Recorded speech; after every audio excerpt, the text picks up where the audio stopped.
Sir शहरों में बहुत सारे प्रॉपर्टी डीलर हैं और लेकिन रूरल एरियाज़ या छोटे जो टाउन्स हैं उसमें इतने नहीं हैं। नॉर्मली जो रूरल एरियाज़ या टाउन्स में जो सेल परचेज होती है वो लोग डायरेक्ट आपस में ख़ुद ही कर लेते हैं।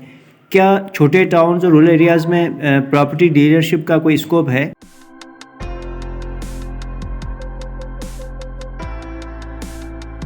बिस्मिल्लाहिर्रहमानिर्रहीम, अस्सलाम वालेकुम रहमतुल्लाहि व बरकातहू। देखिए जी, बहरिया टाउन के आने से पहले प्रॉपर्टी डीलर्स का जो कॉन्सेप्ट था ना वो बड़ा ही पुअर था।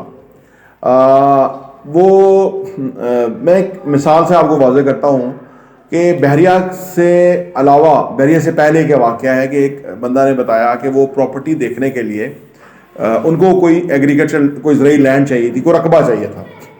तो उन्होंने वहाँ का जो मकामी प्रॉपर्टी डीलर था उधर उसके दफ्तर गए।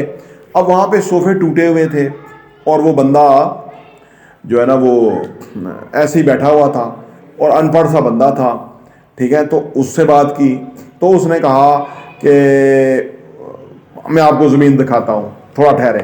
काफ़ी उसने टाइम ले लिया। चाय साथ वाले होटल से कही हुई थी, वो 2-4 दफ़ा उसको आवाज़ें दी, फिर वो चाय आई पुराने से कपों में, तो वो उसने चाय हमें दी, वो चाय हमने पी। उसने कहा जी आएँ। उसके पास एक पुरानी सी जीप थी, उसके अंदर उसने हमें बैठाया और वो रकबे पे ले गया। तो वहाँ जाकर उसने बताया ये ज़मीन है। उसके बाद उसने कहा जी मुझे 5 मिनट दें। अब वो 5 मिनट के लिए गया और वो खेतों से उसने वो चारा वहाँ से काट के तो उसने कहा जी बैठे गाड़ी में, जीप में। वो बैठे तो कह रहे वो मैं बैठा हुआ था। उसने कहा जी टांगे थोड़ी सी इधर करें, थोड़ी मैंने इधर की तो उसके नीचे उसने चारा रख दिया। अब वो वापस आ गया और वो आके हमें जो है ना, तो ये एक प्रॉपर्टी डीलर का एक टिपिकल सा स्टाइल था। फिर वो सिगरेट की डब्बी हाथ में रखता था। तो वही अच्छा, फिर बहरिया टाउन आ गया और बहरिया टाउन में बड़े अच्छे ऑफिसेज, अच्छे पढ़े लिखे लोग, अब डॉक्टर्स, इंजीनियर्स, हर शोबे से, ओवरसीज हर शोबे से लोग रियल एस्टेट के बिजनेस में आए हुए हैं, क्योंकि हम काफ़ी अच्छे से मार्केट में, तो हमें हर लेवल पे पता है, ठीक है।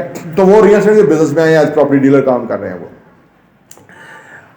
ये बहरिया ने आगे ट्रेंड चेंज कर दिया, ठीक है ना। और अब ये काफ़ी हज़ारों में ऑफिसेज हैं और लोग काम करते हैं। जो छोटे एरियाज़ के अंदर हैं वहाँ अगर कोई बड़े एरिया से बंदा जाए, जैसे कि छोटे एरिया में डॉक्टर नहीं जाते, और अगर बड़े लाहौर से कोई या इस्लामाबाद से कोई डॉक्टर चला जाए तो वहाँ पे मरीज़ जो हैं वो दूर दूर से आना शुरू हो जाएंगे, उसका काम चलना शुरू हो जाएगा और एक सिस्टम बन जाएगा। लेकिन क्योंकि जो रियल एस्टेट का काम करने वाले हैं वो शहरों में अच्छे वेल स्टैब्लिश हैं और अच्छा बिजनेस कर रहे हैं, तो वो छोटे एरियाज़ में जाते नहीं हैं। अगर छोटे एरियाज़ के लोग आके सीख के उधर जाके काम करें तो वो इवेंचुअली वो मार्केट जो है रियल एस्टेट के बिजनेस के हवाले से बन जाएगी। तो ये एक सारा एवोल्यूशनरी प्रोसेस है जो कि अभी तक हुआ है और आने वाले टाइम में होगा। अब अच्छी चीज़ ये हुई है कि डिमांड बहुत ज़्यादा है, यानी 1.5 करोड़ लोगों के पास घर नहीं है, तो वो डिमांड फुलफिल करने के लिए लोग चाहिए। दूसरी अच्छी बात यह है कि पाकिस्तान की पॉपुलेशन बहुत ज़्यादा है, इतनी पॉपुलेशन के लिए चीज़ें चाहिए।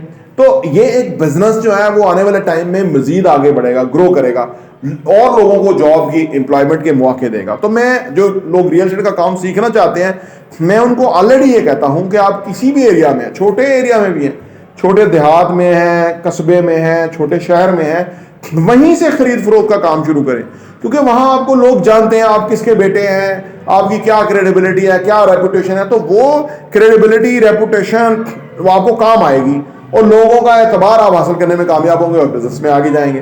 तो ये एक प्रोसेस है जहां से शुरू करना चाहिए, क्योंकि बिजनेस रियल एस्टेट, चाहे आप 1 अरब रुपए का घर बेचने लगे हैं या 1 करोड़ रुपए का या 10 लाख रुपए की चीज बेचने लगे हैं, प्रोसेस एक ही है। एतमाद वाला बंदा चाहिए, जो बात करे उसको ओन करे, अगले को अच्छी चीज ढूंढ के दे, नेगोशिएटेड प्राइस हो वगैरह वगैरह, और उसको प्रॉफिट हो उसके अंदर। तो बेसिक फिनोमेना यही है। तो मुझे लगता है कि एक टाइम आ रहा है कि जब ये छोटे एरियाज के अंदर भी रियल एस्टेट प्रोफेशनल जाएंगे और वहाँ चीज़ें बेचेंगे और उससे उनको फ़ायदा होगा। प्रॉपर्टी रिव्यू देखने का बहुत बहुत शुक्रिया।